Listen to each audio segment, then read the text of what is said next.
તો હાલ અમિત શાહ દ્વારા જે પ્રમાણે પ્રેસ કોન્ફરન્સનું આયોજન કરવા જઈ રહ્યું છે તે પ્રમાણે સીધા જઈશું ત્યાં લાઈવ। देश की परंपराओं में समाहित है। आजादी के अमृत महोत्सव में प्रधानमंत्री जी ने जो कुछ लक्ष्य तय किए थे, उसमें एक लक्ष्य हमारी ऐतिहासिक परंपराओं का सम्मान और उसका पुनर्जागरण भी था। ये सेंगोल उसी लक्ष्य की परिपूर्ति के लिए आज मैं आपके सामने इसकी इंफॉर्मेशन को लेकर आया हूं। ये घटना जुड़ी है आजादी की क्षण के साथ। 14 अगस्त 1947 की रात को एक बहुत महत्वपूर्ण ऐतिहासिक और अनोखी घटना ने आकार लिया था, जिसकी 75 साल के बाद आज देश के अधिकांश नागरिकों को जानकारी नहीं है। यह सेंगोल जो अभी आपने स्क्रीन पर देखा था, उसने हमारे इतिहास में एक अहम भूमिका निभाई है और ये सेंगोल अंग्रेजों से भारतीयों के साथ सत्ता के हस्तांतरण का एक प्रतीक बना था। इस घटना के ऐतिहासिक महत्व को जानने के बाद आप सभी को आश्चर्य होगा कि इतने सालों तक ये हमारे सामने क्यों नहीं आई। जब इसकी जानकारी प्रधानमंत्री जी को मिली, इस पर गहराई से विचार करने के बाद प्रधानमंत्री जी ने इसकी गहन जांच के आदेश दिए और फिर निर्णय लिया कि गौरवमयी प्रसंग को ध्रुव तारे के समान, परंपराओं के ध्रुव तारे के समान देश के सामने रखना चाहिए। इसीलिए हमारे नए संसद भवन के लोकार्पण के दिन को चुना गया। अब मैं थोड़ा इस घटना के बाद में आपको बताऊंगा। 14 अगस्त 1947 की रात को लगभग 10:45 पर पंडित जवाहरलाल जी के ने विशेष रूप से तमिलनाडु से आए हुए अधिनम से सेंगोल को स्वीकार किया था। उन्होंने इसे अंग्रेजों से भारत को सत्ता प्राप्त करने के प्रतीक के रूप में पूर्ण विधि विधान के साथ स्वीकार किया था।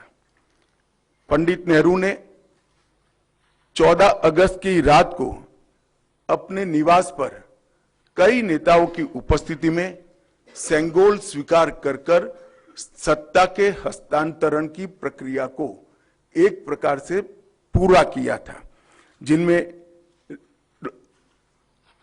श्री राजेंद्र प्रसाद भी थे, जो बाद में हमारे राष्ट्रपति बने। ये घटना क्यों और कैसे हुई, हम सब जानते हैं कि सन 47 में भारत को आजादी देने का जब निर्णय हुआ, तब लॉर्ड माउंटबेटन को ये प्रक्रिया को निर्विघ्न समाप्त करने के लिए भारत के वाइसरॉय बनाकर भेजा गया। जब ये प्रक्रिया करने का समय आया, तब लॉर्ड माउंटबेटन, क्योंकि इंग्लैंड से आते थे, इनको हमारी सांस्कृतिक और पारंपरिक व्यवस्थाओं की जानकारी नहीं थी। उन्होंने पंडित जवाहरलाल नेहरू जी को ये प्रश्न किया कि ब्रिटिश से भारतीयों के हाथ में सत्ता का हस्तांतरण के प्रतीक के रूप में कौन सा विशिष्ट परंपरागत समारोह का आयोजन किया जाना चाहिए। पंडित जी भी कंफ्यूज थे। उन्होंने थोड़ा समय मांगा और कहा कि मैं साथियों से चर्चा कर आपको इसके बारे में जानकारी दूंगा।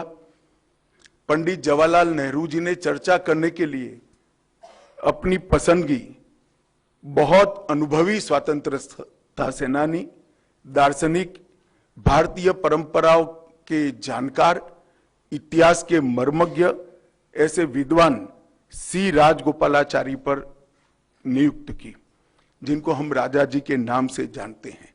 उन्होंने ये बात को राजा जी के सामने रखा। राजा जी ने अनेक पुराने ग्रंथों का अभ्यास कर, अनेक प्रक्रियाओं को स्टडी कर साम्राज्यों के समय में सत्ता के हस्तांतरण की प्रक्रिया का एक सटीक इतिहास रेखांकित कर इस सेंगोल की प्रक्रिया को चिन्हित किया और पंडित नेहरू को बताया कि हमारे यहाँ हमारी परंपरा में इस सेंगोल के माध्यम से सत्ता के हस्तांतरण की प्रक्रिया को अधिकृत किया गया है और इस प्रकार ये प्रक्रिया तय हुई और पंडित नेहरू ने पवित्र सेंगोल को तमिलनाडु के अधिनियम से स्वीकार कर अंग्रेजों से भारतीयों के हाथ में सत्ता के हस्तांतरण को आकार दिया। वही क्षण था जब पंडित नेहरू ने सेंगोल को स्वीकार किया, जब हम जिसको स्वतंत्रता कहते हैं इसका सटीक स्तन था। इस अनुष्ठान का उद्देश्य इस तथ्य का स्वीकारीकरण है कि भारत में विदेशी शासन भारत के लोगों के पास एक ऐसी आध्यात्मिक प्रक्रिया से आई जो प्राचीन और भारत की सुदृढ़ परंपरा है। पंडित नेहरू ने इस अनुष्ठान के संपादन के लिए दक्षिण के मठाधिपति को स्वीकार कर आगे चले, जिससे पता चलता है कि उनका उद्देश्य भारत की भावात्मक एकता और आध्यात्मिक एकीकरण का था। सेंगोल के अर्थ और इतिहास में थोड़े डिटेल में जाते हैं तो सेंगोल का अर्थ बड़ा गहरा है। सेंगोल शब्द तमिल भाषा के सेम्मई शब्द से बना गया है। इसकी व्युत्पत्ति सेम्मई से आती है, जिसका अर्थ और भाव नीति परायणता से है। यह एक तमिलनाडु के प्रमुख धार्मिक मठ के महंतों द्वारा ये सेंगोल जो आप अभी देख रहे हैं स्क्रीन पर, ये अभिमंत्रित है। गंगा जल से उसको सेम्मई से आती है, जिसका अर्थ और भाव नीति परायणता से है। यह एक तमिलनाडु के प्रमुख धार्मिक मठ के महंतों द्वारा ये सेंगोल जो आप अभी देख रहे हैं स्क्रीन पर, ये अभिमंत्रित है। गंगा जल से उसको पवित्र किया गया है। इस पर पवित्र नंदी अपना अटल दृष्टि और स्थिरता के साथ विराजमान है और ये जो सेंगोल है वो चोला साम्राज्य के समय से, मतलब 8वीं शताब्दी से चली आ रही हमारी अपनी भारतीय सभ्यतागत प्रथा का एक अनुसरण करने के लिए ये प्रथा को बना दिया गया था। आप सभी जानते हैं चोला साम्राज्य सदियों से हमारे उपमहाद्वीप में एक महत्वपूर्ण साम्राज्य रहा, जिसने 21 राजाओं ने बड़े लंबे अरसे तक 800 साल से ज्यादा समय तक इस देश के एक महत्वपूर्ण हिस्से पर शासन किया। सबसे महत्वपूर्ण बात यह है कि सेंगोल जिसको प्राप्त होता है, इसके पास से न्यायपूर्ण और निष्पक्ष शासन की अपेक्षा रखी जाती है और एक प्रकार से न्यायपूर्ण और निष्पक्ष शासन करने का आदेश उसको मिलता है, जिसे तमिल में आणई कहते हैं। और इस सेंगोल को प्राप्त करने की घटना को आजादी के समय विश्व भर के मीडिया ने इसका जिक्र भी किया है, इस पर वृत्तांत भी प्रकट किए हैं। टाइम मैगजीन ने बहुत ज्यादा ग्राफिक्स के साथ इसको रिपोर्ट किया। भारत के भी सभी अखबारों ने इसको यथोचित सम्मान दिया था। आप सेंगोल की वेबसाइट पर मीडिया रिपोर्ट की एक फिल्म भी बाद में देख सकते हैं। 1947 अगस्त के बाद सेंगोल सबकी आंखों से ओझल हो गया, इसको भुला दिया गया, मगर एक विद्वान और पूजनीय सम्मानीय व्यक्ति ने इसको आजादी के 31 साल के बाद 15 अगस्त 78 को परमाचार्य श्री चंद्रशेखर सरस्वती स्वामीगल ने अपने अनुयायी डॉक्टर B.R. सुब्रमण्यम को सेंगोल वृत्तांत का वर्णन किया, जिसको डॉक्टर सुब्रमण्यम ने अपनी किताबों में उचित स्थान देकर उल्लेखित किया है। तमिल मीडिया ने भी परमाचार्य की चर्चा को प्रमुखता से जगह दी और उसे जीवित रखा है। हम सब परमाचार्य के इसके लिए कृतज्ञ है।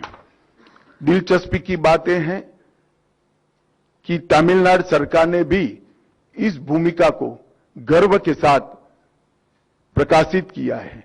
यह 2021-22 का HRC पॉलिसी नोट जो अभी आप स्क्रीन पर देख रहे हैं उसमें दर्ज है। इस पर पैरा 24 में इसकी प्रक्रिया को ढंग के साथ वर्णित किया गया है। हमारी सरकार का मानना है कि इस पवित्र सेंगोल को किसी संग्रहालय में रखना अनुचित है। सेंगोल की स्थापना के लिए संसद के भवन से अधिक उपयुक्त और पवित्र और उचित स्थान कोई हो ही नहीं सकता। इसलिए जब संसद भवन का देश को समर्पण होगा उसी दिन आदरणीय प्रधानमंत्री नरेंद्र मोदी जी बड़ी विनम्रता के साथ तमिलनाडु से आए हुए अधिनियम से सेंगोल को स्वीकार करेंगे और अत्यंत आदरपूर्वक माननीय लोकसभा के अध्यक्ष के आसन के समीप सम्मान के साथ इसको स्थापित करेंगे। मैं मानता हूं कि भारतीय परंपराओं से जुड़ने का एक विरल और महान क्षण होगा। नए भारत को हमारी परंपराओं के साथ, हमारे इतिहास के साथ और हमारे अध्यात्म के साथ उसी क्षण से एक नया अनुसंधान होगा। सेंगोल की स्थापना 1947 की भावनाओं को फिर से एक बार अविस्मरणीय बनाएगी। यह सेंगोल जो है असीम आशाएं, अनंत संभावनाएं और एक मजबूत, स्वतंत्र और समृद्ध राष्ट्र के निर्माण का संकल्प है। यह अमृतकाल का प्रतिबिंब होगा जो भारत को अपने विश्व में यथोचित स्थान ग्रहण के लिए गौरवशाली क्षण का साक्षी बनेगा। यह ऐतिहासिक योजना अधिनियम के अध्यक्षों से विचार विमर्श कर बनाई गई है। यह सभी 20 अधिनियम के अध्यक्ष इस शुभ अवसर पर उपस्थित रहेंगे जो प्रधानमंत्री जी को सेंगोल अर्पण करेंगे और इस पवित्र अनुष्ठान की पुनःस्मृति में अपना आशीर्वाद भी प्रदान करेंगे। इसके लिए मैं उनके प्रति आभार व्यक्त करता हूं। और एक बहुत हर्ष की बात है कि 14 अगस्त 1947 की प्रक्रिया में जो स्वयं उपस्थित थे वो 96 साल के मुमिंडी बंगारू चेट्टी भी इस कार्यक्रम में सम्मिलित होने वाले हैं। उनका आशीर्वाद भी इस कार्यक्रम को मिलेगा। यह घटना का दूरदर्शन और दी हुई लिंक से सभी मीडिया के माध्यमों से जीवंत प्रसारण देश भर के दर्शकों के लिए, नागरिकों के लिए भी होगा। और अब हम एक डिटेल फिल्म एक पूरी प्रक्रिया पर सांस्कृतिक विभाग ने बनाई है, इसको देखेंगे।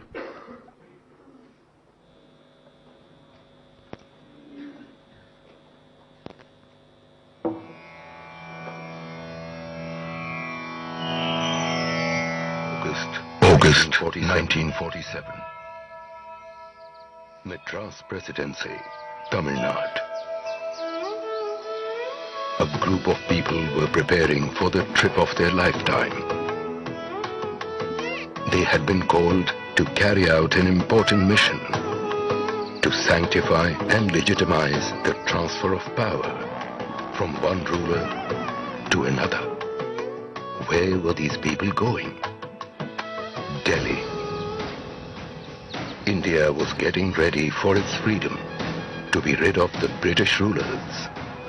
After decades of people fighting for self-rule, thousands arrested, killed in action, chasing one goal, Azadi, freedom. The last Viceroy, Lord Mountbatten, had a task to complete, to hand over power to the Indians. He had a simple query. How should this moment of handover be conducted? A handshake would hardly do. What is the symbolism that should be adopted for the moment? He posed this question to Pandit Jawaharlal Nehru. A good question, something that needed thought. a puzzled Nehru turned to the veteran freedom fighter, Shri C. Rajagopalachari.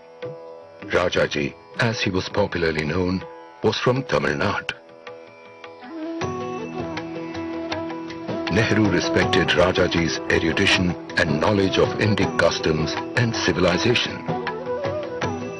Well-read as he was, he found the answer in India's past. In the Chola kingdom of Tamil Nadu, one of India's oldest and longest continuous reigns.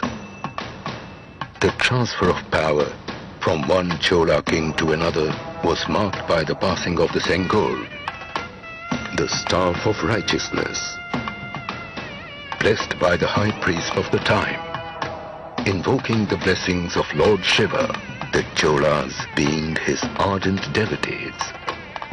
Worship continues in their 1,000-year-old temples to this day. Rajaji recommended that a similar ceremony and symbolism be followed. Nehru accepted this. Rajaji wasted no time in contacting the leading dharmic mutt or monastery, the Thiruva Vaduturai Adinam, established over 5 centuries prior, located in the heart of Chola land, functioning to this day. The then seer 20th Guru Maha Sannidhanam, Srila Sri Ambalavana Desika Swami, who was ailing at the time, accepted the task. He commissioned the making of the Sengol with famous jewelers, Ummidi Bangaru, in Madras. On top of the Sengol was Nandi, symbolizing strength, truth and righteousness. Recalling the making of the Sengol, 96-year-old Shri Bhumidi Ettirajalu. ஆதீனம் அவர்கள் எடுத்துட்டு வந்து செய்ய வேண்டும் என்று யாரும் சொன்னார்கள் என்று வந்தார்கள்.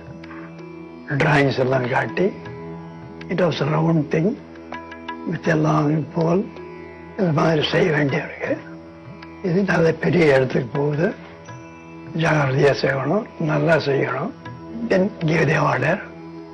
It was made of silver with gold coating.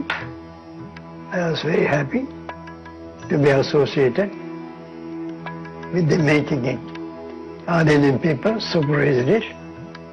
And நமக்கே சுதந்திரம் வந்துடுத்து, அந்த சந்தோஷத்தில் இருந்தோம். அதுக்காக செய்ய வேண்டிய ஒரு செங்கோலை ஆதீனம் அவர்கள் நமக்கு கொடுத்ததால மிகவும் சந்தோஷம். The holy seer directed his deputy, Srila Sri Kumaraswamy Thambiran, the Adinam's Oduvar, special singer Manikam, and Nadaswara Vidwan T.N. Rajarathinam Pillai to conduct the proceedings. The delegation was flown to Delhi on a special flight. On the night of August 14, 1947, Srila Sri Kumaraswamy Thambiran gave the Sengol to Lord Mountbatten.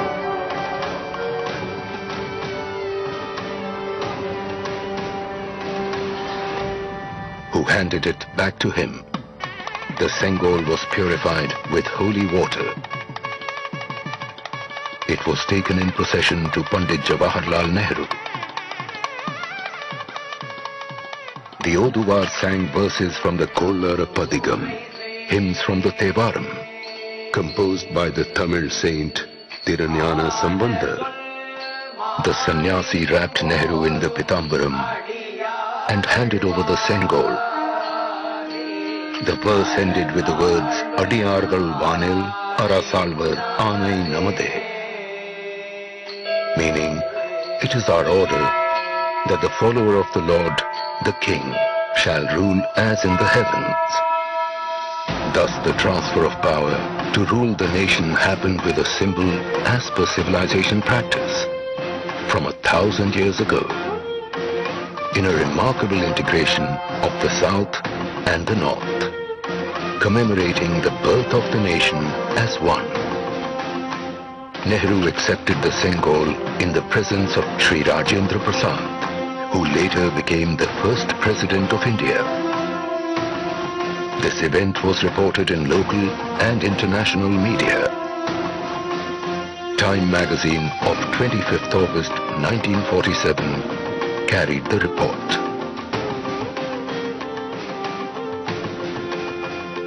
Pandit Nehru thereafter went on to deliver his famous address at the midnight hour of August 14th, 1947.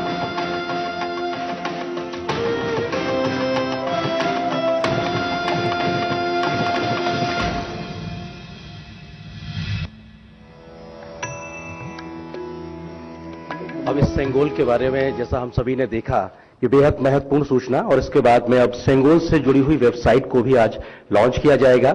इस सिलसिले में हम फिर से निवेदन करेंगे केंद्रीय गृह एवं सहकारिता मंत्री श्री अमित शाह जी से कि कृपया वो वेबसाइट का लॉन्च करें।